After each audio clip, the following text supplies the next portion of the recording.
Tonight, a new low in an awful summer. A large water-bombing aircraft has crashed fighting fires in the state's southeast. The 3 crew members on board are confirmed dead. Bushfires continue to rage around Canberra, threatening homes, shutting roads and forcing the airport to close. The situation tonight remains fast-moving and dangerous.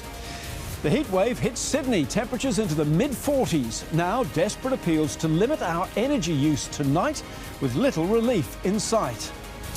What happened to our donations? The Red Cross explains how it has been using the bushfire charity millions, but their answers have sparked more anger.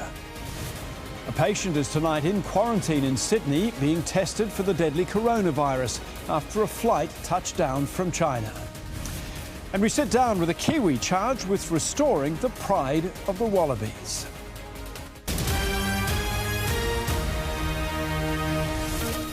This is 10 News First, Sydney, with Hugh Riminton. Good evening. Well, as we go to air tonight, there is more tragic news from this bushfire emergency. A large water-bombing aircraft has crashed fighting fires in remote country south of Canberra.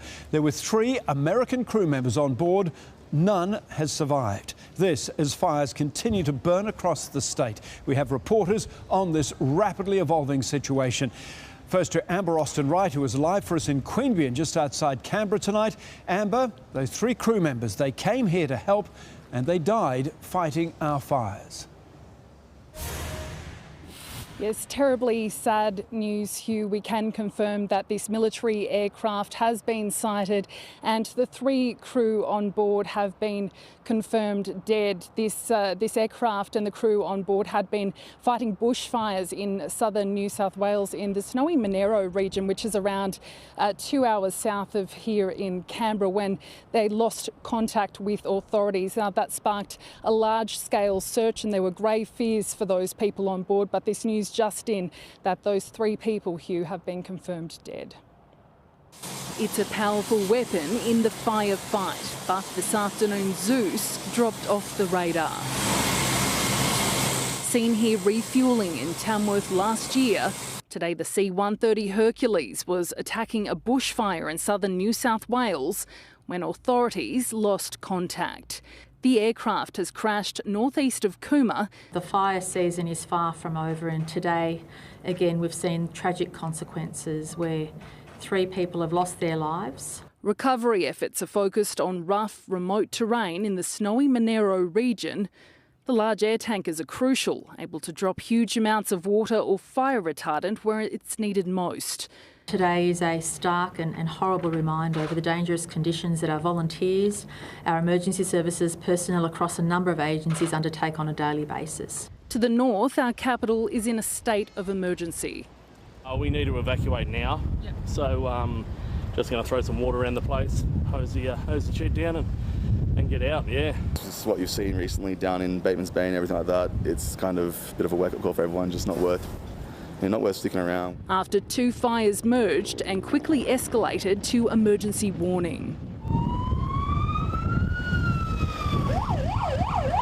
The Canberra airport shut to allow fire teams free airspace.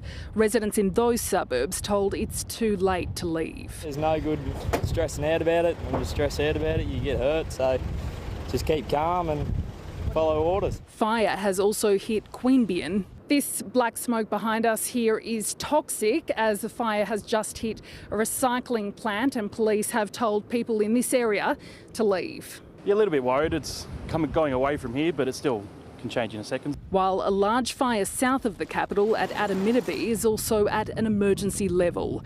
Life and property are once more on the line. Amber Austin-Wright for 10 News First.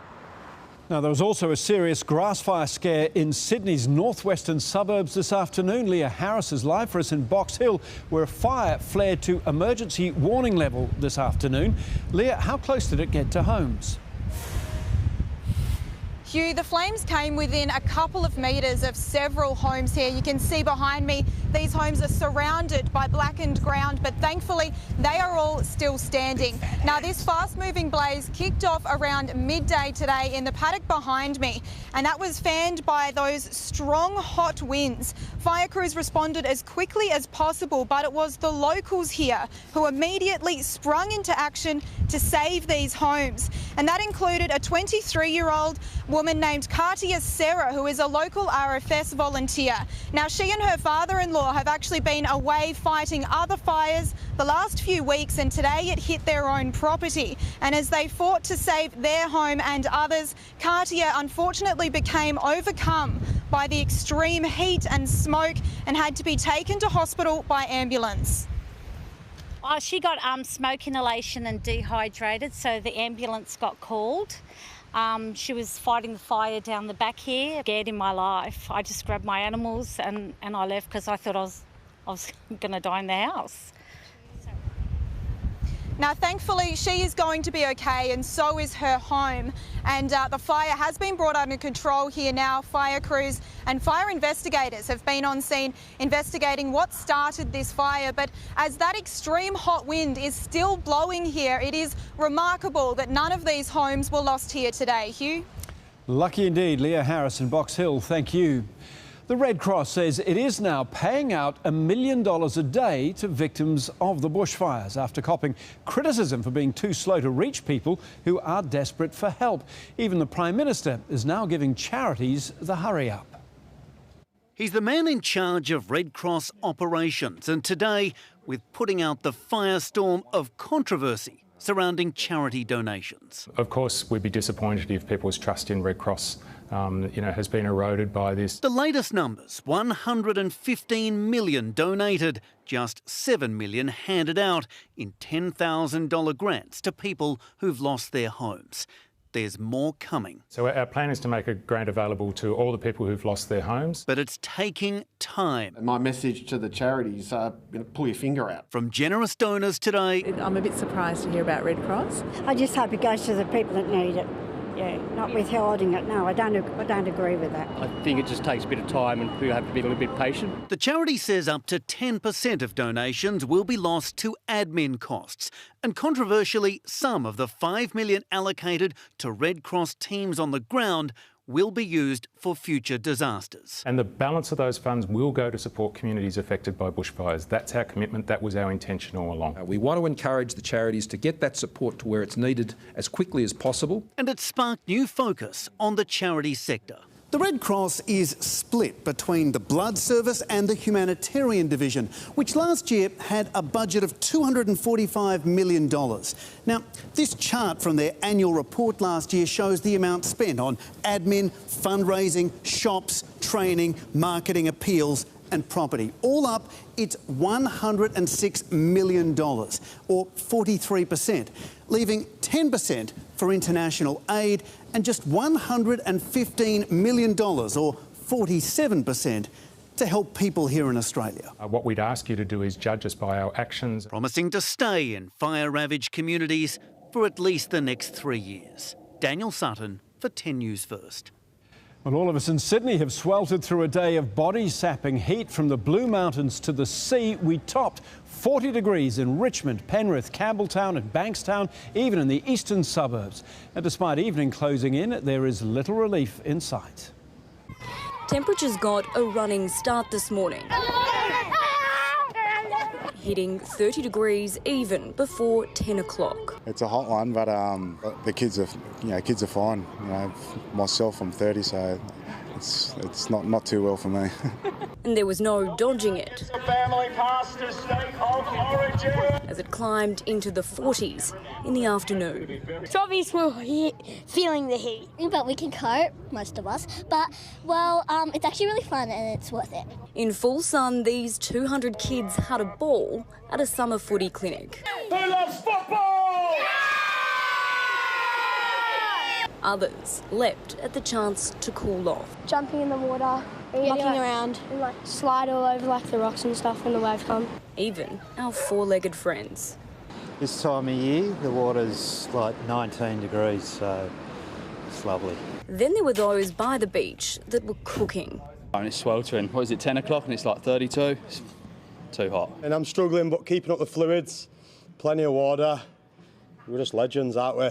Fluids were a necessity right across the state, with the Hunter cracking the big 4-0 at 1, the Illawarra an hour earlier, as the Central West sweated through the afternoon. And there was no escaping the heat throughout the city either, with every station reaching peak heat. We have a trough moving through New South Wales. Ahead of the trough, we're experiencing hot and very strong winds. But as the thermometer climbed, dam levels dropped, with Warragamba sitting at just 48%, despite recent rain. And while the western rivers might seem perfect for a dip, scientists fear it could be contaminated, with very little data on its water quality. Best to be safe and swim at man-made swimming holes like this. It's hot, very hot. Getting soaked poolside wasn't just for the kids. These hot dogs splashed out too. And Hugh, I am out here in Penrith sweltering. It is currently 40 degrees here, but it was 42 a couple of hours ago, which brought these kids behind me down to the swimming pool. Now, they have been having an absolute ball. They have been running around under the sprinklers, sliding down the slides, making me very, very jealous. But there were others that sat inside today under the aircon, which is something we have been asked to be mindful of because our energy is reaching full capacity. So the Energy Minister has said to keep our temperatures at 26 degrees on our air cons, to only cool the rooms that are in use and to turn off any non-essential electrical items, because the last thing we want in this heat, Hugh, is a power outage. All good advice, Kimberly. Go and have a swim. Thank you. The New South Wales health authorities say they are investigating one potential case of the deadly coronavirus. It comes after health and security experts met a flight landing in Sydney. It was the last plane allowed out of the Chinese city of Wuhan where the disease first broke out. Touching down in Sydney, straight from the epicentre of the deadly coronavirus. These were among the final few to get out of Wuhan. Many did not know the city they'd left was effectively quarantined while they were in the air. How do you feel being on one of those last flights out? I feel kind of lucky. Every passenger in flight cover their mouths and use the alcohol wipes to do everything. Even the crew wore masks the entire flight, some using the Australian Public Health Notice to shield themselves. They were greeted by 4 New South Wales health doctors and nurses and handed information in both English and Mandarin about what symptoms to be on the alert for. They just told me if we feel bad, we should go to the hospital and call the doctor. It is always possible that we could have or receive people, there could be people incubating the virus on that plane today. We would be thinking about 1 to 2 weeks for symptoms to arise. Wuhan and its 9 million residents are in lockdown. All trains, planes, ferries and buses have been stopped in their tracks as World Health experts battle to contain the deadly outbreak. But it may have already reached our shores. We have one case that is currently under investigation. Kevin was only in Wuhan 1 day, but is taking no chances. I told my wife and I need to continue to wear a mask in my home, and at least 10 days. Ali Donaldson for 10 News First. To other news now, and the embattled Minister Bridget McKenzie is still in her job tonight as the Prime Minister resists calls for her to be sacked over the so-called sports rorts affair. Scott Morrison says he won't prejudge a review he ordered yesterday, but he did meet with his senior leadership team last night. The knives were out at the Lodge last night as the Prime Minister sat down to dinner with his deputy, Nationals leader Michael McCormack and Treasurer Josh Frydenberg. On the chopping block, Minister Bridget McKenzie's career. Was Bridget McKenzie's future discussed and was she present at that dinner? No, she wasn't there. I mean, I dine with the Treasurer and the Deputy Prime Minister regularly. You'd expect me to. The Nationals' deputy leader is rejecting speculation she's preparing to quit over the sports rorts scandal, which saw the government hand out pre-election grants to groups in marginal seats, including $36,000 to her own gun club. A spokesperson adamant the minister is not resigning. Rather, she is actively engaging in the process and is confident there has not been a breach in ministerial standards. This abuse is rank. It stinks more than a bucket of prawn heads that you left out on a hot day like today. The stench goes all the way up to the government. It's understood the PM and Treasurer want her gone, but publicly her colleagues continue to back her. We hold her in high regard in my part of the world. Scott Morrison, however, is moving away from his initial line that she'd done nothing wrong. Well, they were quoting the Auditor-General's report. The Prime Minister now also says yesterday's revelations the Minister failed to disclose she's a member of a gun club that received a grant are a completely different ballgame. A very different set of matters. Very different set of matters. Which are now being scrutinised by his department secretary, who used to be his political chief of staff. Tegan George for 10 News First. Now, there is some sad personal news tonight for the Prime Minister. Tegan George is in Canberra for us. Tegan, Mr Morrison made an announcement on Facebook a short time ago. That's right, Hugh. The Prime Minister took to social media to announce his father, John, passed away peacefully last night at the age of 84. Just hours earlier, Scott Morrison had held a press conference at Parliament House, finishing it by telling reporters he needed to leave to attend to family matters, but he didn't elaborate any further. In the Facebook post, Scott Morrison said his dad had lived a great life of love, faith, duty and service, having been in the Army and the New South Wales Police Force. But it was his dad's deep and committed Christian faith the PM singled out as being one of his numerous legacies in his life.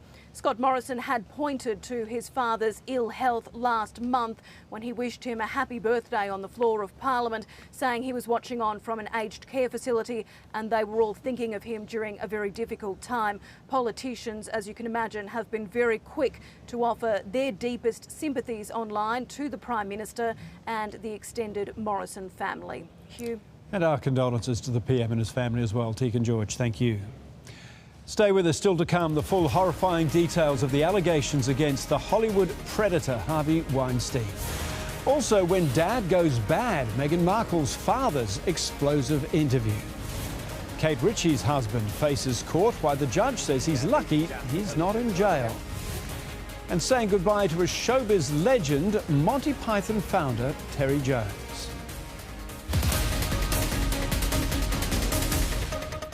By Terry Shear. I wouldn't trust anyone else. As a first-time investor, Terry Shear provides the security I need.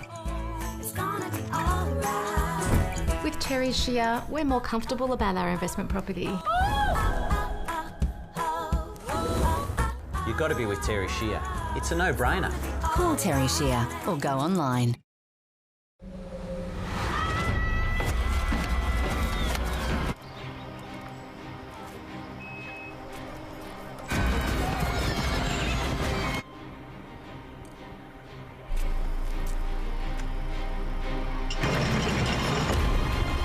Built to carry the clan. Designed for the ones in charge. Luxury for your world and theirs. New Mazda CX-9. Roll up for Celebrities Electric Circus. Our celebs are in for a shockingly fun time.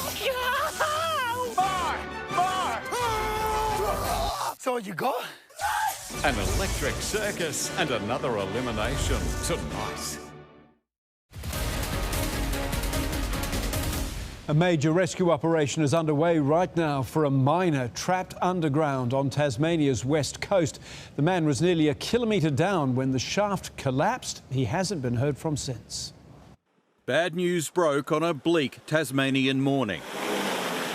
800 metres below the surface, conditions were immeasurably worse. It's an operational mine, so as you can imagine, the environment is extremely dark, extremely dangerous. The collapse happened at 4 a.m. on the lowest levels of the Henty gold mine on Tasmania's west coast as the miner was working his loader. He was loading a truck, and it was the truck driver that identified when he didn't come back with the next load. That truck driver then signalled staff on the surface.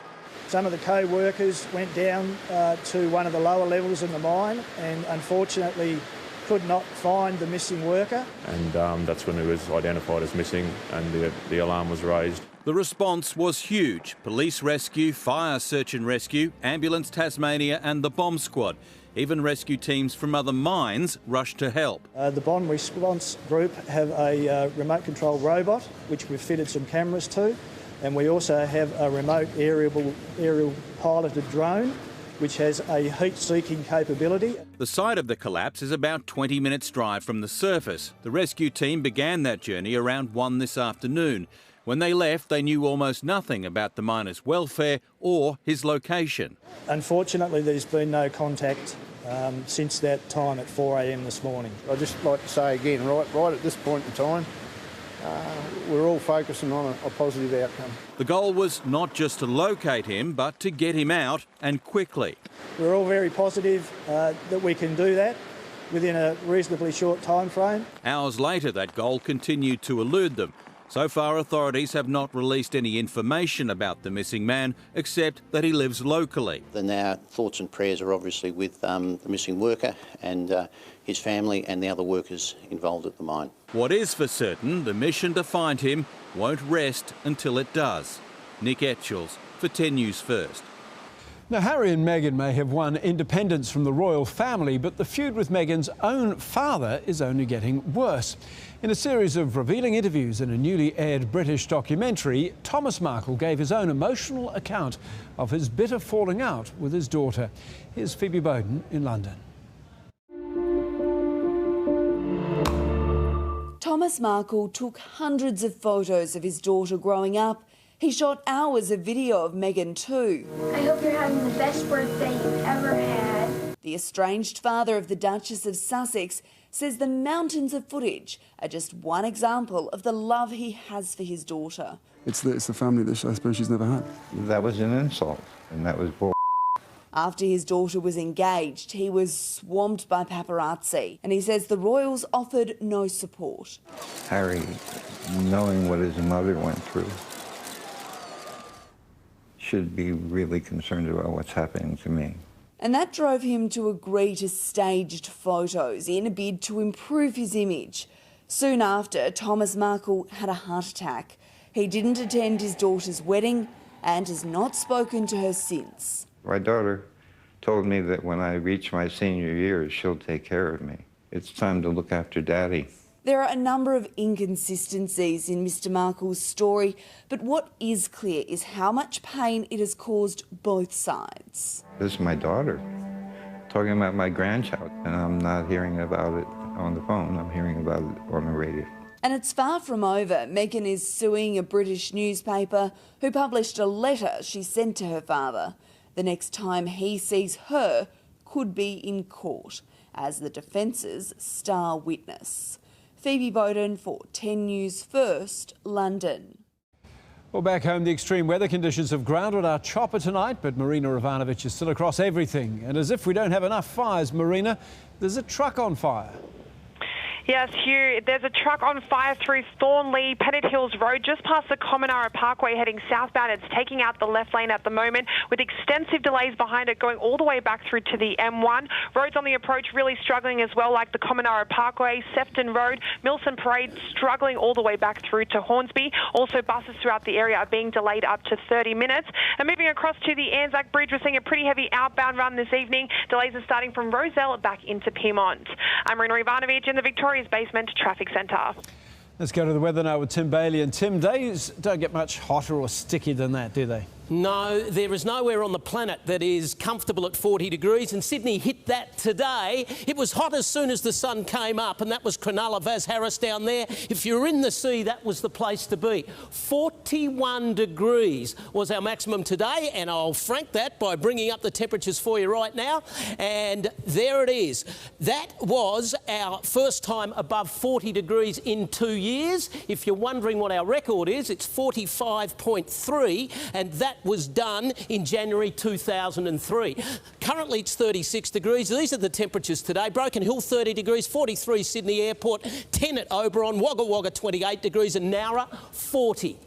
As far as the Sydney Basin was concerned, it was simply a sweatathon.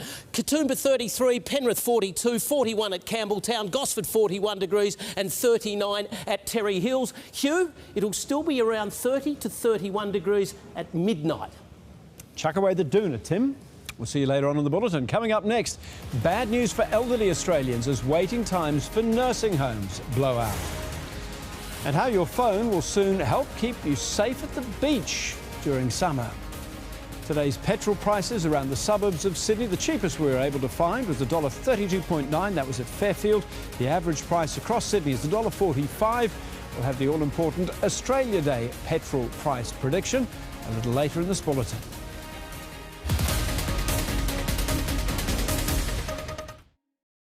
The Victoria's Basement Massive Clearance Sale is now on with up to 80% off. Scanpan Satin Stainless Steel Cookware, entire range now up to 75% off. Circulon Commercial Grade Non-Stick Cookware, entire range now up to 80% off. In store and online. Mazda 3 in hatch and sedan. Driving is believing. The Nick Scali January sale ends Monday. Save on a huge range of quality furniture for every room of your home. The Nick Scali January sale ends Monday.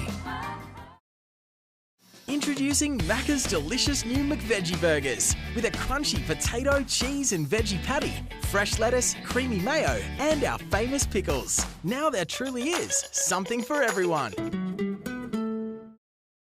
I love my friends. This is the 4th time I've been a bridesmaid this year. That's 4 dresses I might never wear again. And a lot of travelling. I couldn't miss this, but it's been so expensive.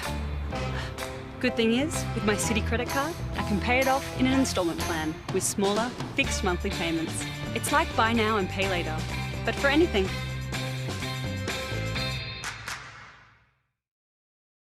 Our health insurance is going up on April 1st. An average increase of 61% over the last 10 years. We need Isolate. Enter the Belusionist. I will now compare your bill and needs with hundreds of policies. Whoa! Is that your bill? No, this one's smaller. Glitter! Compare, select and save on health insurance with iSelect. Oh, what about electricity and internet?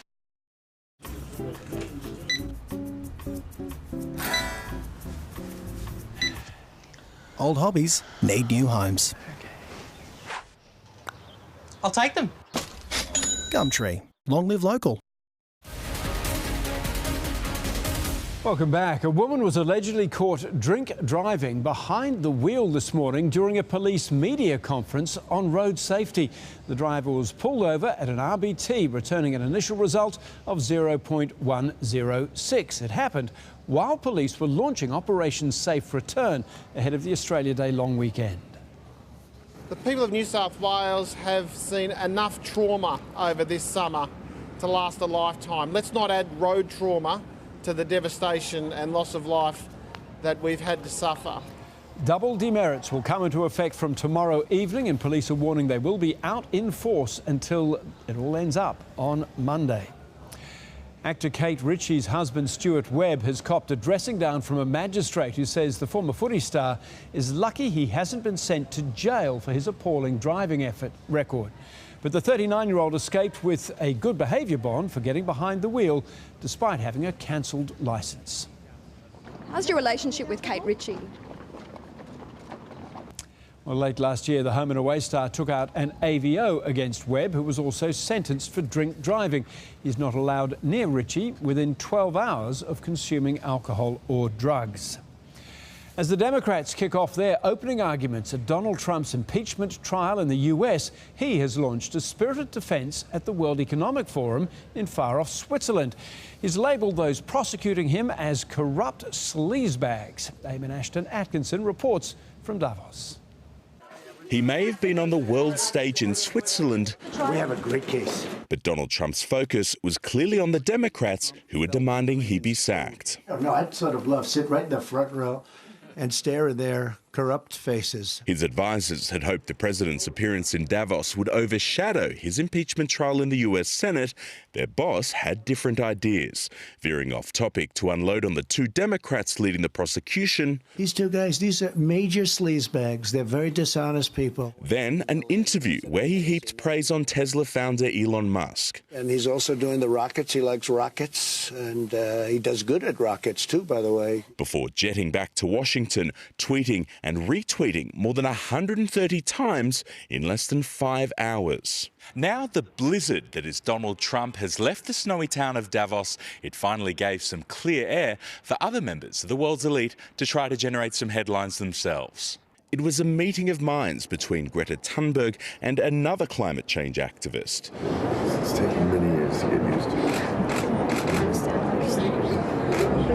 Prince Charles was only 20 years old when he made his first speech about the environment. Everything I've tried to do and urge over the past 50 years has been done with our children and grandchildren in mind. Half a century later, the British heir to the throne called for revolutionary action to save the planet. What good is all the extra wealth in the world gained from business as usual if you can do nothing with it except watch it burn in catastrophic condition? Eamon Ashton-Atkinson for 10 News First, Davos, Switzerland. Now, comedy has lost one of its brightest stars with the death of Terry Jones. He was one of the founding members of Monty Python, the group that revolutionised comedy in post-war Britain. Jones was a key to the group's success as both a writer and director, as well, of course, as an actor. He's not the Messiah, he's a very naughty boy. Indeed he was. The four surviving Pythons paid tribute to him today, saying for Jones to die after a protracted battle with dementia was particularly hard to believe for a man who'd had such a way with words. Terry Jones was 77. Wi-Fi will roll out across 4 beaches this summer as part of a state government initiative to alert sun seekers to potential risks. Once connected, real-time alerts will be sent by lifeguards to nearby phones, warning of dangerous surf conditions or shark sightings.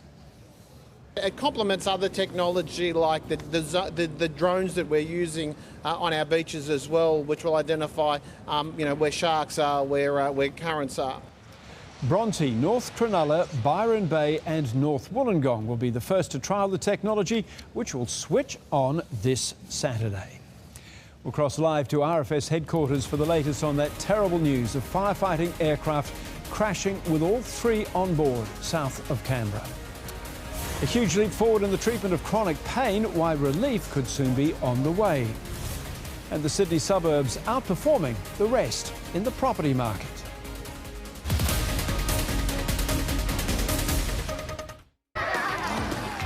Colgate Total. Be totally ready for life. Just one night, madam? That's right. And with your gold card discount, that will be $120 for the night, please. 4-star hotel with a pool for this price. Not bad. $95 for the night, please. Wait, what? Well, if you use Trivago, Trivago will compare prices from hundreds of websites worldwide, making it simple to find a great deal on your hotel. Give it a go. Hotel Trivago. Rush into Spotlight for our summer savings sale. Coo 600 thread count sheet sets from $29. 50% off Platinum Holland and Day-Night roller blinds. 50% off faux wood Venetian blinds. Exclusions apply. Rush into Spotlight now. I'm not calling. Hey, you got us here.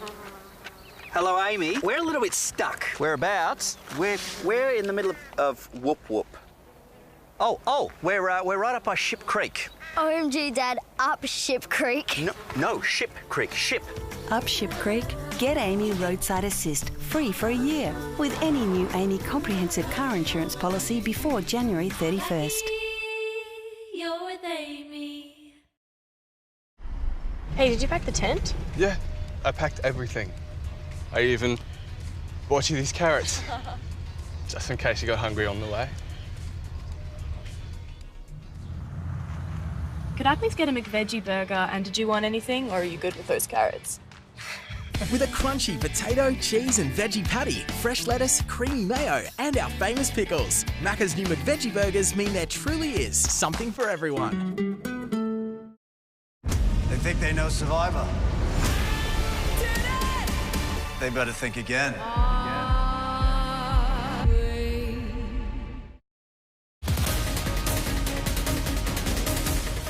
Welcome back. Returning to the tragic news from our bushfire emergency now. Firefighting efforts have once again turned deadly after an air tanker went down in southern New South Wales.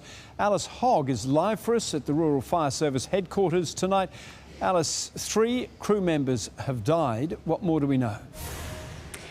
Hugh, on a day of worsening conditions, a vital firefighting tool, a Hercules C-130 air tanker, has crashed in the snowy Monero region, claiming the lives of those 3 people. Now, those people, all US residents and all said to be very experienced in their line of work, were on board this large air tanker when it lost contact with authorities shortly before 1:30 this afternoon, a time when conditions were worsening across firegrounds right across New South Wales.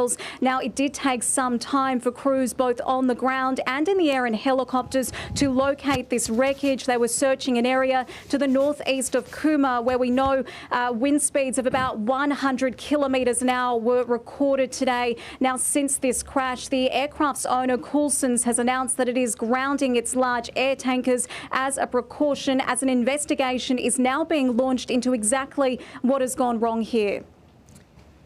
It's impacted heavily with the ground, and initial reports are that there was a large fireball associated with the impact of the plane. Today is a stark and horrible reminder of the dangerous conditions that our volunteers, our emergency services personnel across a number of agencies undertake on a daily basis.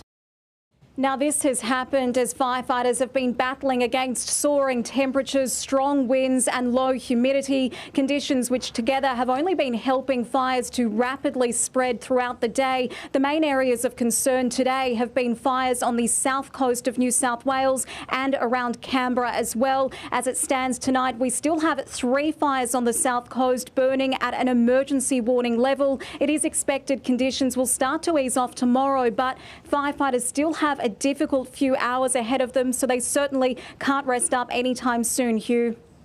Indeed, as the Premier called it, an awful day. Alice Hogg, thank you.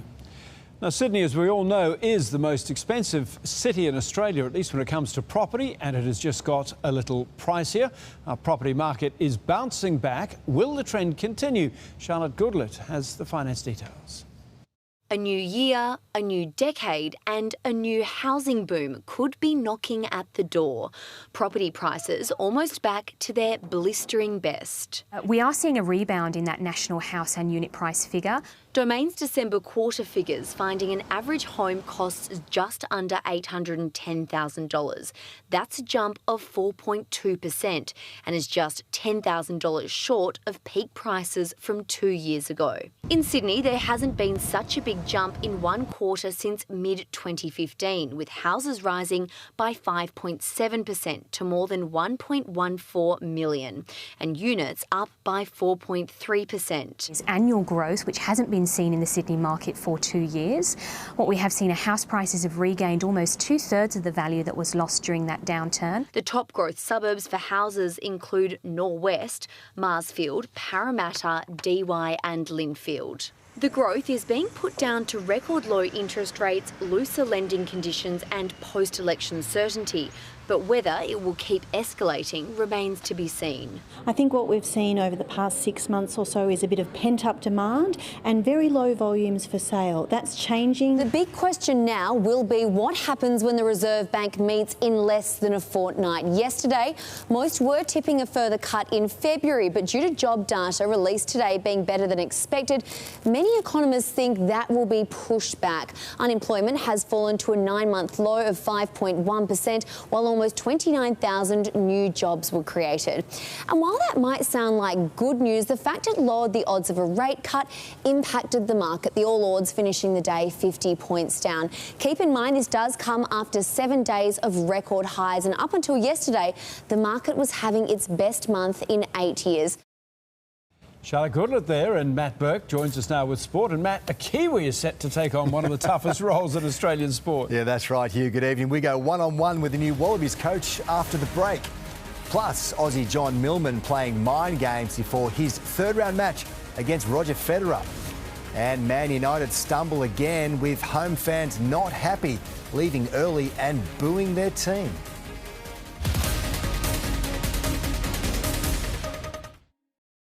The Victoria's Basement massive clearance sale is now on with up to 80% off. Scampan satin stainless steel cookware, entire range now up to 75% off. Circulon commercial grade non-stick cookware, entire range now up to 80% off. In store and online.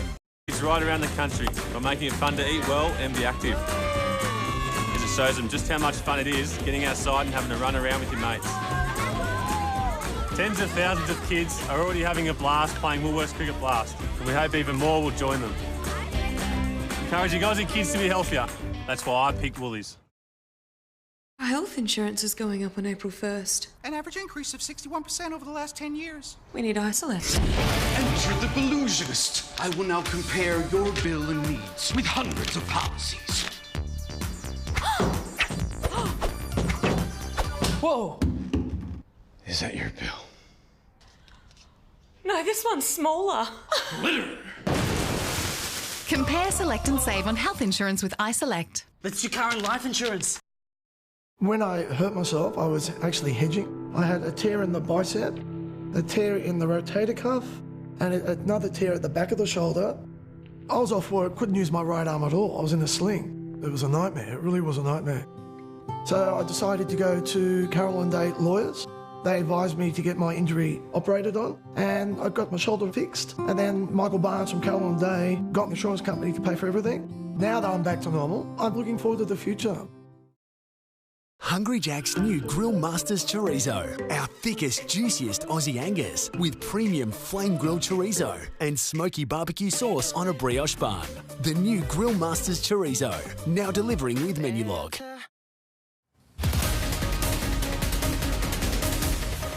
Good evening. Nick Kyrgios will be out to win a spot in the third round of the Australian Open when he takes on Frenchman Gilles Simon. Fellow Aussie Alex Bolt is locked in a 5-set epic against 5th seed Austrian Dominic Thiem. Earlier in the day, Aussies Anja Tomljanovic and Priscilla Hon both suffered defeats. Courts turned brown from a mix of dust and rain overnight, causing a 2-hour delay on the outside courts, while Alex Bolt was causing a storm of his own. Well, cancel whatever plans you had for your early afternoon. Settle in. He earned a wild card into the Open and looked to be in for a tough day against world number 5 Dominic Thiem, who took the first set. Oh my goodness. Can you believe that? He made that. Wow, was that great. But after levelling the match, the Aussie stepped it up and was playing out of his skin. Oh my goodness. He's made it. Revelling on the big stage, taking a 2-1 lead. This time, the ace down the tee. Absolute scenes on Melbourne Arena. Anja Tomljanovic took to centre court. And she's made a bright start here. The Aussie looking to advance to the third round of the Oz Open for the first time, but Garbine Muguruza had other ideas, taking the first set. Tomljanovic responded, taking the second 6-3 and kept fighting in the third. And she does break back. How gutsy is that from the 26-year-old? She saved 2 match points, but not the third. Sensational from the Spaniard. Ash Barty showed off her footy skills in the hallway before backing it up in her first round doubles match with a win that lasted just an hour, while Yelena Ostapenko could only laugh at her serving blunder. Tim Hipsley for 10 News First. Aussie John Millman is hoping to repeat his win during the 2018 US Open over Roger Federer when the pair clashed in the third round at Melbourne Park. The world number 3 was in sublime form last night, needing just 90 minutes to progress, while Millman also triumphed in straight sets. And he's got it. An awesome experience, but I do know that, that doesn't really count for anything now. It's probably the toughest test in tennis. And tempers frayed as Fabio Fognini and Jordan Thompson played past midnight, the Italian getting the best of the Aussie in a fifth-set tiebreak. Being the Wallabies coach would have to be the hardest job in Australian sport right now. The man in the hot seat, taking over from Michael Checker, spoke today with Emma Lawrence at the Super Rugby launch. Yes, thank you very much. I've got new Wallabies coach Dave Rennie. Dave, I think a lot of fans want to know, what is the playing style you're going to bring? Do you have to completely reinvent the wheel? And if not, what is your style? No, I don't have to reinvent the wheel. I think the Aussies play high speed, high skill type of football, which I like. It's just got to be balanced with smart kicking options. And defensively, we need to be really aggressive and get off a line and get a wall in front of teams, and not drastically different. I know you're quite big on culture. What is a good culture to you, and are there any improvements initially that you can see that you can implement to this Wallabies setup? I think you can tell a good culture by the way teams play, and so if we can working hard for each other for 80 minutes, prepared to spill blood for 80, and people see that, they'll appreciate it, I think, and that's the sort of work we've got to do off the field. I reckon if we engage with our communities and reflect on our history, then we're playing for something bigger than ourselves, and they should see that on the field as well. But how do you define success? Is it purely get back the Bledisloe? We obviously haven't had it since 2002, or is there another measure to define success? I'd say if we won the Bledisloe Cup, you could probably lose every other test, but we don't want to hide behind excuses. We need to get results, and it's going to be about working hard for each other. So there's a lot of graft to be done, and I guess I'll measure success by how hard we're working for each other, and like I say, we should see that on the track. The Olyroos have to win their Asian Under-23 Championship playoff for a place at the Tokyo Olympics. South Korea beat the Aussies 2-0 in the semi-final, with coach Graham Arnold conceding they were clearly outplayed. Physically powerful, fast, some quality players with individual actions. South Korea especially is spending a lot of money on developing kids. And the Olyroos' third place playoff is against Uzbekistan on Saturday. Manchester United fans booed their team after losing 2-0 at home to Burnley. It's the Clarets' first victory in 15 league trips to Old Trafford since 1962. Rodriguez! Oh my goodness me! What a thumping hit!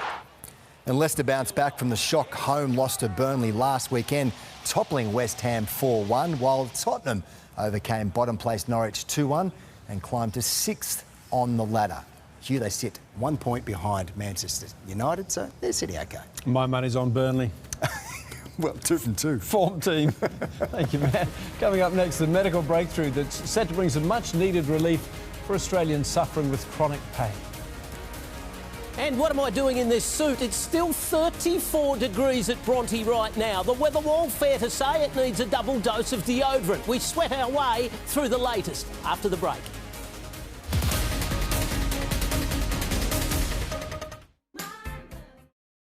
Terry Shear, Australia's leading landlord insurance specialist, can protect your property and rental income from just $1 a day.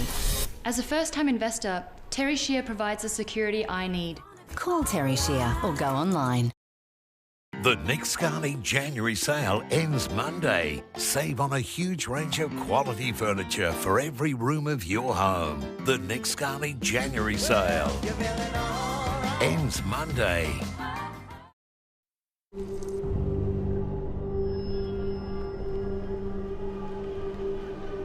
Beat sensitivity pain fast with Sensodyne Rapid Relief, clinically proven relief for just 60 seconds.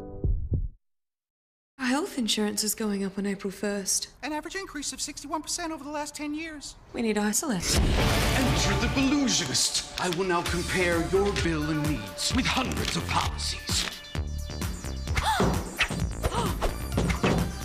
Whoa! Is that your bill? No, this one's smaller. Litter! Compare, select and save on health insurance with iSelect. What about electricity and internet? It's JB Hi-Fi's big brand sellout with prices smashed store-wide. Get $800 on this latest 5G Samsung Galaxy S10. Fitbit charge 3 twice now for a crazy $99. And get a ridiculous $80 off these Sony noise-cancelling headphones. JB, you've done it again. Domino's war on delivery charges just got bigger because our $15 delivered deal now includes our vegan and plant-based pizzas. Any large pizza, just $15 delivered. Why some charities are holding on to bushfire donations. 6:30.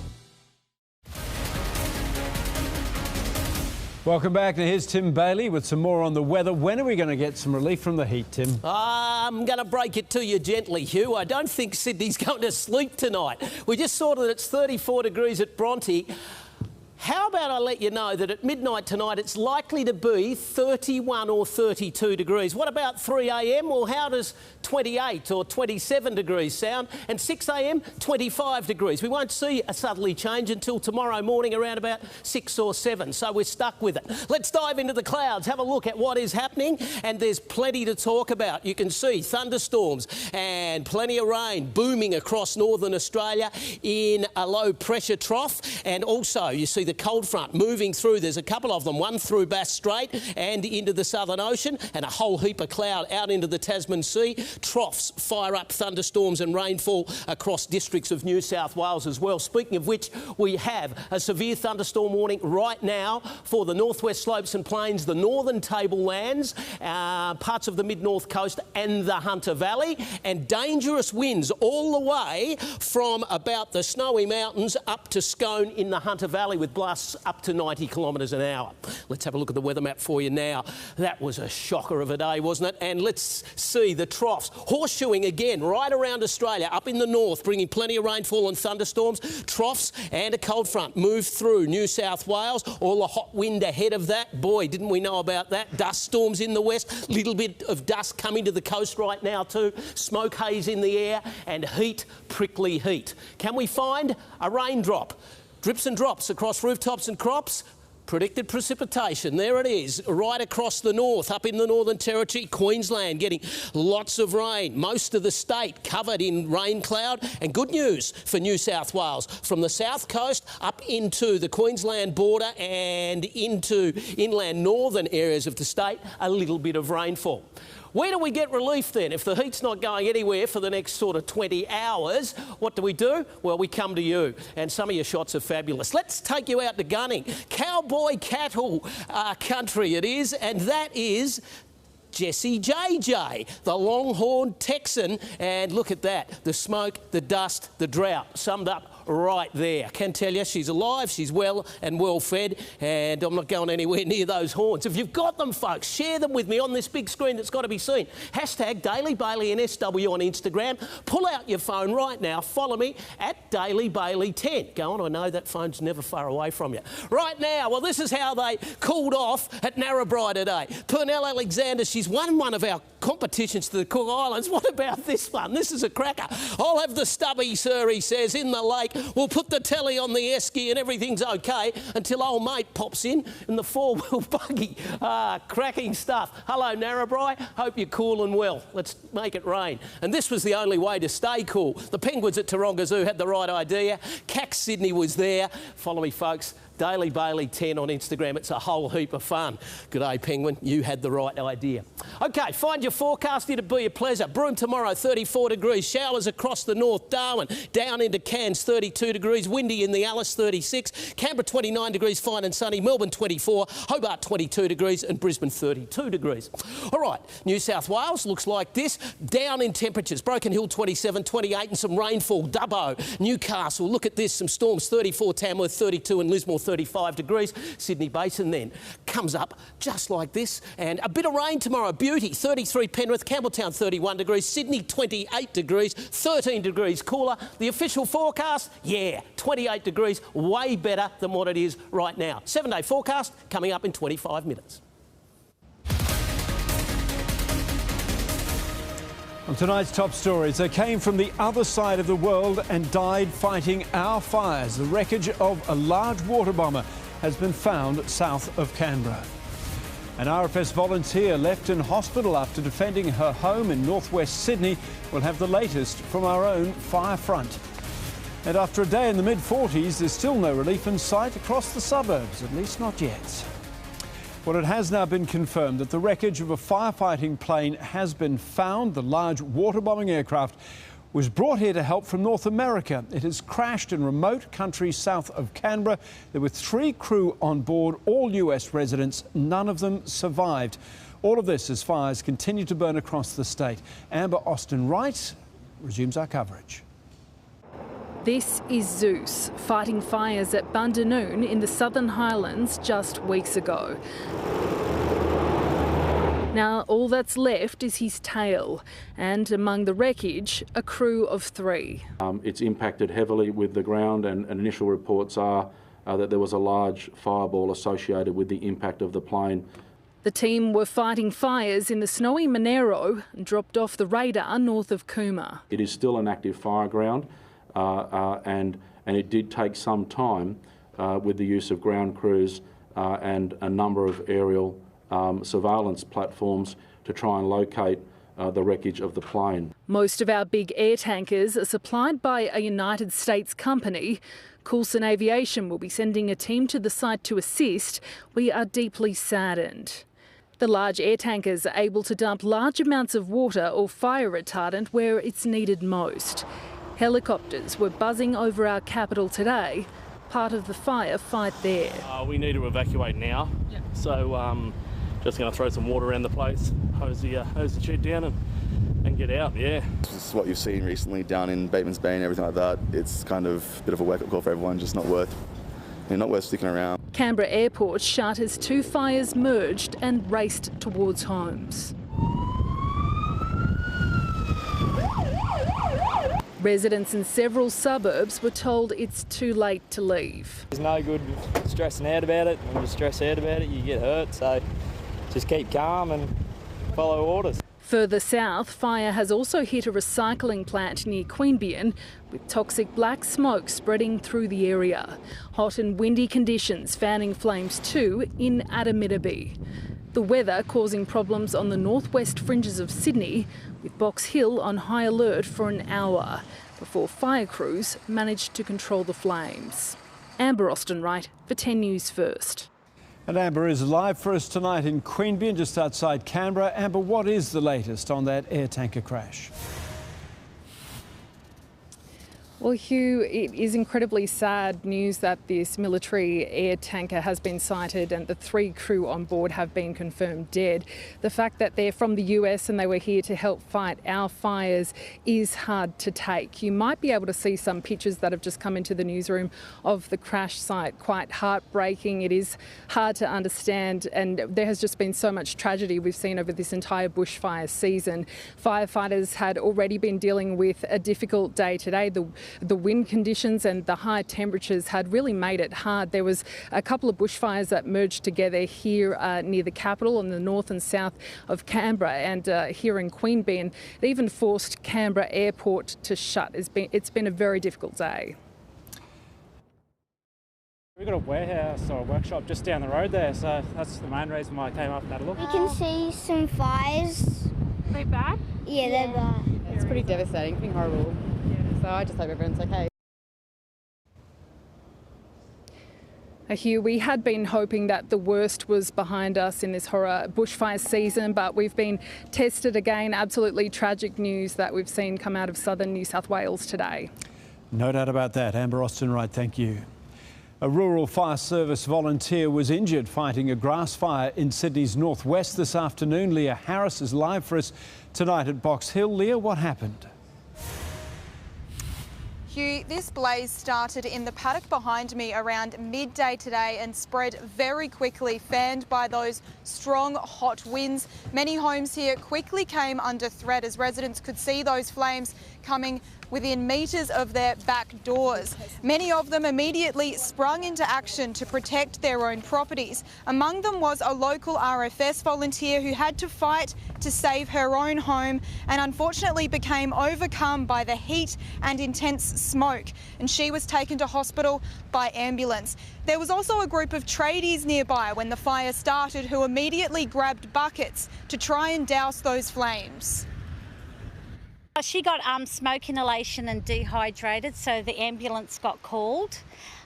She was fighting the fire down the back here, and my husband came and helped her. We rocked up, it just was in the front paddock, and then the wind and everything just picked it up and pretty much, carried through here. So we just did our part to help the owners. Now, these strong, hot winds still have not let up here. However, the fire is now under control and thankfully no homes have been lost. Fire crews and fire investigators remain on scene as they try to figure out what sparked this. Hugh? OK, Leah Harris in Box Hill, thank you. Well, New South Wales is still sweating through these extreme temperatures with the thermometer exceeding 40 degrees across many parts of the state. Today, residents from Bankstown to Bondi tried their best to beat the heat, many taking to the water to cool off. The Energy Minister has tonight warned against overloading the power grid, urging Sydney-siders to keep air conditioners above 26 degrees tonight. A major rescue operation is underway for a miner trapped underground on the west coast of Tasmania. The man was nearly a kilometre down when the shaft collapsed. He hasn't been heard from since. Candice Wyatt joins us now live from Tasmania. Candice, what's the latest word on this rescue? Well, Hugh, this rescue mission is now well underway, but it has been more than 14 hours since this rockfall occurred and trapped the miner, and so far search crews have been unable to find him. They went in this morning armed with a heat-seeking drone and a robotic camera, and initially they were in fact quite upbeat and thought they would find him and rescue him within the hour, but instead they were unable to find any sign of life. So they returned to the surface to look through that drone footage, and now police say they hold grave fears for his safety. We were obviously reasonably confident we could get to the area as quickly as we could and as safely as we could, and that was certainly that undertaken, and unfortunately we just haven't been able to find those signs of life that we were wishing for. Now, this worker was operating a loader at about 4 a.m. on one of the mine's lower levels. That's around 800 metres below the surface. And when the rockfall occurred, an evacuation happened and the alarm was raised when he failed to surface. Now, his name has not been released, but it's believed he's from here, Queenstown. So understandably, this is a very tense and emotional time, not only for his colleagues, but his family, his friends and the community here. Hugh. Certainly an anxious night ahead. Candice Wyatt, thank you. Now, the Chinese city at the epicentre of the deadly coronavirus has gone into lockdown after the death toll suddenly doubled. The last flight out of Wuhan touched down in Sydney this morning, and Australian health authorities were taking no chances. Every passenger that got off this flight this morning, as you can see, they're wearing masks. They've been handed information from the government. There were 4 New South Wales health doctors and nurses to greet them. They got information in English and Mandarin, advising them of the symptoms they should be on the lookout for the coronavirus over the next few weeks. Passengers like Kevin have told us he's returned from business and only spent 1 day in Wuhan, but he's taking no chances. I told my wife and I need to continue to wear a mask in my home, and at least 10 days. If we feel not good, we need to contact the hospital, and we need to advise the hospital we came from Wuhan. Australian health officials say they have 3.5 million masks to distribute. Of course, we're all very familiar with these after the fires that ravaged the country. Now there is a new crisis on our doorstep. Ali Donaldson there. A Villawood man has been charged over a scam targeting farmers from drought-affected communities in New South Wales. The 27-year-old advertised hay bales on social media for a discounted price, taking an initial deposit, but he didn't deliver any product. He has been refused bail and will appear in court tomorrow. Shocking details have been revealed about allegations against the disgraced movie mogul Harvey Weinstein. The 67-year-old was labelled a rapist and a sexual predator by prosecutors as his high-profile criminal trial got underway in New York. Harvey Weinstein limped as he made his way through a crowd of media and into a New York courtroom. I can do this, I gotta just go slow. The once powerful movie producer has pleaded not guilty to charges of rape and criminal sexual assault. Explicit details were revealed during opening statements in which Weinstein was accused of forcing himself on inexperienced women, the prosecutor saying he was not just a titan in Hollywood, he was a rapist. More than 80 women have accused Weinstein of misconduct. The trial now underway refers to just 2 of those accusers, but prosecutors plan to call 4 more women to testify from uncharged cases. And I expect that those witnesses will be very, very brave when they do testify and when they are subject to what I have no doubt will be a very vigorous and perhaps a brutal cross-examination of each one. The defence is expected to point to dozens of alleged emails from Weinstein's accusers, which they say will show that the women were involved in consensual relationships. Harvey, how'd it go in there today? Good. If he is convicted of the most serious charge, predatory sexual assault, he'll face up to life in prison. Catherine Firkin, 10 News First in New York. Waiting times for aged care facilities have blown out, with most elderly applicants forced to wait an average of 5 months before they secure a spot in a home. A government report has revealed waiting times have increased year on year, with the average now 152 days. It has also found a lag in home care package approvals, ranging from 7 months up to nearly 3 years. Well, coming up next, some good news about petrol prices ahead of the long weekend. And in sport, just how is Aussie John Millman going to stop the Fed Express in round 3 of the Australian Open?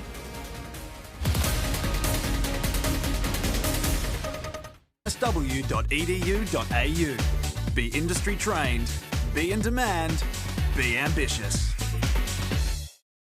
It's always the same. Going out, breakout, killer nails, massive fail, lifeless hair. Yes, I care. My beauty routine is missing something. Go Natural Beauty nourishes hair, skin and nails from within. Need a beauty boost? Go natural.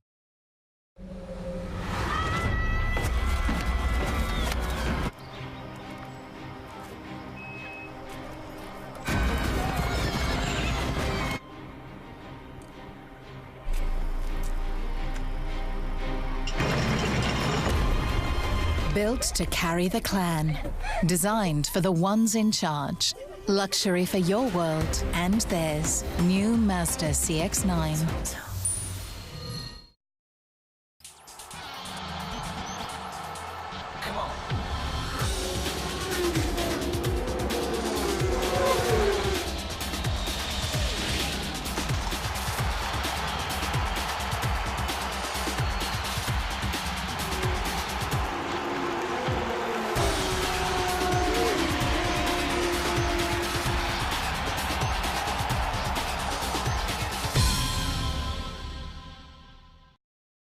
In the lead up to All Stars, Shane Gould's been preparing her secret weapon. I've studied chimpanzee politics in the jungle.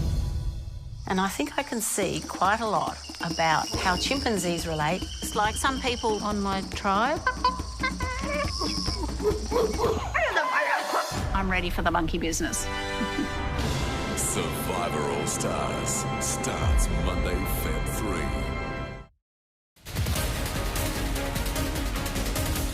Welcome back. Now, families looking to hit the road this Australia Day weekend will enjoy some relief, with fuel prices expected to drop to around $1.32 per litre in Sydney.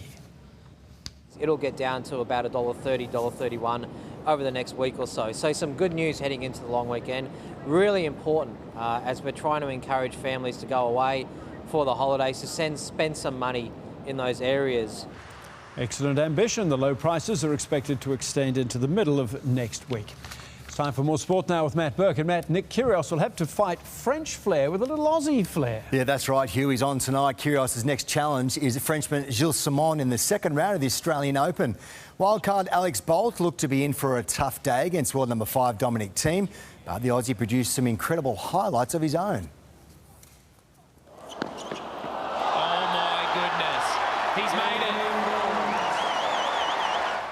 Incredibly, Bolt jumped to a 2-1 lead in front of a parochial crowd before Thiem sent the match into a decider, wrapping it up with ease to survive a massive scare. John Millman's perfect Grand Slam record against Roger Federer will go on the line tomorrow when the pair meet in the third round of the Australian Open. The duo both booked their spots with straight sets victories last night. Fellow Aussie Jordan Thompson wasn't as fortunate, going down to 5 in Fabio Fognini. There's been nothing but gushing following Roger Federer's first 2 wins. No. He made it.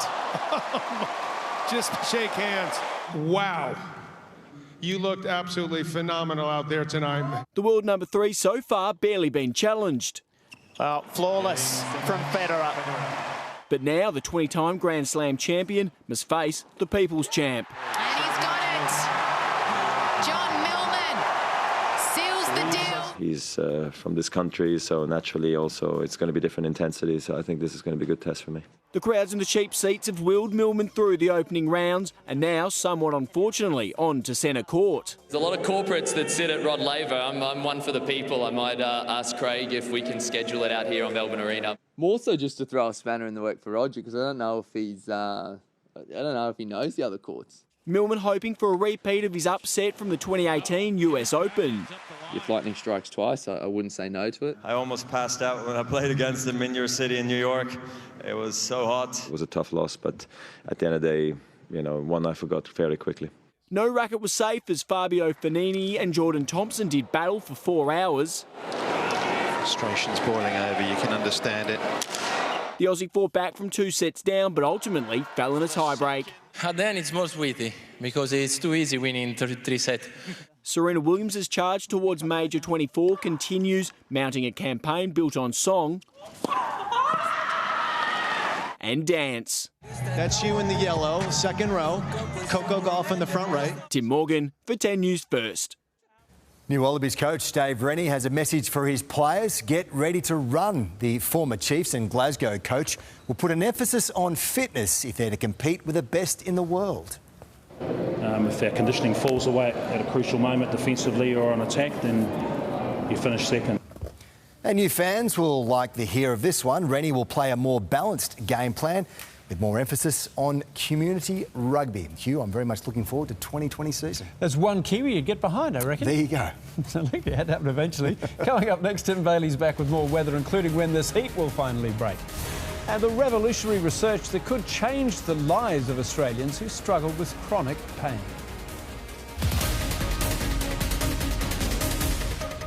Technology gives 3 times stronger protection against sweat. Now nothing can stop you, not even sweat. Rexona Clinical Protection. Heads up, it's Aussie Open time. And with Sportsbet, if your player leads by 4 games in any set, we'll pay you out straight away. That's right, any set, 4 games up, you win. Only with Sportsbet. With a Grand Big Mac, you get more of what you love. But right now, with any Grand Big Mac meal, you'll also get a free limited edition Coke Cup. There are 6 to collect, but hurry into Macca's. It's only while stocks last. Happy birthday! Today, Dad got me a car for my 18th. Man, I miss him so much. Help your family's life go on, even after yours. Search Medibank Life Insurance today. Welcome to the Jalna Dairy Farm. We're a 100% Australian-owned family dairy that's been making yoghurt the authentic way, in the pot, for over 60 years. Jalna Pot-Set Yoghurt. If only everything was so pure. 2019. The events. The triumphs. The value. The tears. Happy tears? Sad? Either way, The baby. Your baby, if you had one. Cherish it all. With a limited edition 2019 commemorative Suzuki. Drive the best year that happened. Recently. Suzuki. Up next, the Red Cross explains why they aren't passing bushfire donations on in full. We look back at the life of comedy legend Terry Jones. Why China is locking an entire city away from the rest of the world. Plus, comedian Ivan Aristogeta joins us live. The Project, next. And new research is aiming to provide a breakthrough in chronic pain, offering the potential of a long-term treatment for the condition. It's still in its early testing stages, but could see thousands of Australians live pain-free this decade. Managing chronic pain takes over your entire life. Mary Wing has been doing it for 16 years. Stinging from my neck down through my back and can be down as far as my knees. She suffers with neuropathic pain, where damaged spinal nerves get flooded with pain signals. There's pain messages coming from your skin to your spinal cord, then to your brain. And after injury sometimes, or disease, the spinal cord actually loses its ability to stop pain. Despite mountains of research, experts say painkillers like morphine have little effect. We rely on other drugs like antidepressant drugs or anti-epilepsy drugs. But a solution could be on the horizon. Scientists have been able to provide lasting pain relief in mice using stem cells created in a lab from a patient's blood. They've transformed that into pain-killing neurons, which get injected into the spine, replacing and reinforcing damaged nerve endings, stopping the pain in its tracks. When we inject them into the spinal cord, they form synapses and they interact with the local circuits, but they can just tone everything down, just turn it down. The treatment is currently being tested for safety in animals, but it's hoped human trials could begin in the next 3 to 5 years. Offering a new hope to those who've suffered for so long. Sydney Pede for 10 News First. The Daily Bailey weather wall reaches for a double dose of deodorant on a scorcher of a day. It's still 38 degrees at Penrith and it's likely to be 30-odd at 3 a.m. Let's get into the clouds and see if we can find some relief. All right, we've got a big sort of a low pressure system moving through the Bass Strait area and the Southern Ocean. The trough moves through New South Wales and cold front moves out over the Tasman Sea. It produced all that hot northwest wind that's still having a bit of a crack right now, although a puff of northeaster just starting to cool the coast a little bit. Troughs across northern Australia bring rainfall and thunderstorms, and at the moment, from the snowy mountains in the south up to around Scone in the Hunter Valley, severe weather warning for strong winds, having gusts reaching up to 90 kilometres an hour, and thunderstorm activity too up in the north of New South Wales, which will see warnings for the northwest slopes and plains, the northern tablelands, parts of the mid-north coast and the Hunter right now. OK, New South Wales, let's have a look at it tomorrow. It's a better looking day, trust me. Orange, 28 degrees, maybe even some precipitation. Dubbo's still hot, 35, 27, a bit cooler in Broken Hill, fine and sunny. Wagga Wagga, 27 degrees likewise. Canberra, a top of 29. Nowra, some showers along the coast, as you can see. Hopefully they eventuate. Newcastle, 30 degrees. Tamworth, 34, 32 in Coffs Harbour. And Lismore does a top of 35 degrees with a leaking sky in the afternoon. Sydney Basin, some rain, bring it on, please. Penrith, 33 degrees, that beats 43. Campbelltown, 31, Bankstown, 31 degrees with a shower, 30, some sunshine early and a late shower. Parramatta, Richmond, 32 degrees. Sydney, how about 13 degrees cooler tomorrow at 28 degrees. Let's hop in now to the 7-day forecast. 28 Friday, 27 Saturday. Australia Day, 30, fine and sunny, we'll take that. And in the Greater West, can we have a look for you? 32 degrees Friday, and Australia Day, a little unsettled and 35 degrees. The Jungle, 28 degrees and sunny. That means Penrith will be hotter at 3 a.m. than the Jungle in Africa. Work it out, Hugh. Oh, yeah, the Panthers are going to leave Penrith and head back to the Jungle. Thank you, Tim. That's 10 News First for this Thursday. Have a great night. I like it. Tonight, the Red Cross explains why they aren't passing bushfire donations on in full. We look back at the life of Monty Python member and comedy legend Terry Jones. He's not the Messiah, he's a very naughty boy. Why China is locking an entire city away from the rest of the world. Plus, comedian Ivan Aristogeta joins us live. This is The Project. To your Thursday night project lineup. Joining me is Pete, Rachel, and stepping into the big chair. It even has the phone books to sit on and everything. I feel like a grown-up. Come on now. Big welcome. Thank you for having me. All right, first up tonight, a Chinese city with the population greater than Sydney and Melbourne combined is in lockdown. And as authorities scramble to contain the deadly corona outbreak, New South Wales health officials are investigating a possible case on our shores. There were tense scenes as flight MU749 from Wuhan touched down in Sydney this morning. So everybody on the plane was wearing a mask? Yeah, everyone. Even the flight crew? Yeah. Are you concerned about the virus, coronavirus? Absolutely, that's why I got the mask. There's a flight arriving now from Wuhan. Oh, really? Whether this latest possible case arrived on the flight remains unclear, but authorities are warning we could see more in the coming days. It is always possible that we could have, or there could be people incubating the virus on that plane today. In China, the official toll almost doubled overnight. There are now 17 confirmed deaths and 544 confirmed cases of 2019 NCOV. But the real figures could be 10 times higher.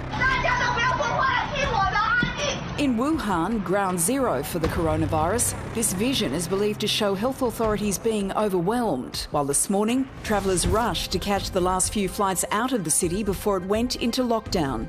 The city is now controlling people going in and out. The government does not want this infection to leave. Trains, planes, buses, ferries, now all halted. But the virus has already spread throughout China, with cases confirmed in Taiwan, Japan, South Korea, Thailand, and as far as the US, despite all the precautions.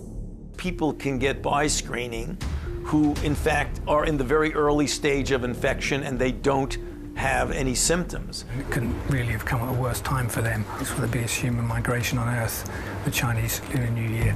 Outside of Wuhan, the virus hasn't yet been passed between people. But if that changes, we could have a deadly epidemic on our hands. I think that will be the next trigger point. If it's very transmissible, even a case fatality rate of 1-2% is going to be a huge problem. Yeah, so this coronavirus has been confirmed as being in existence since December 31 last year. And in Australia, we've been receiving 3 flights a week from Wuhan, one of which, as we heard, has arrived this morning.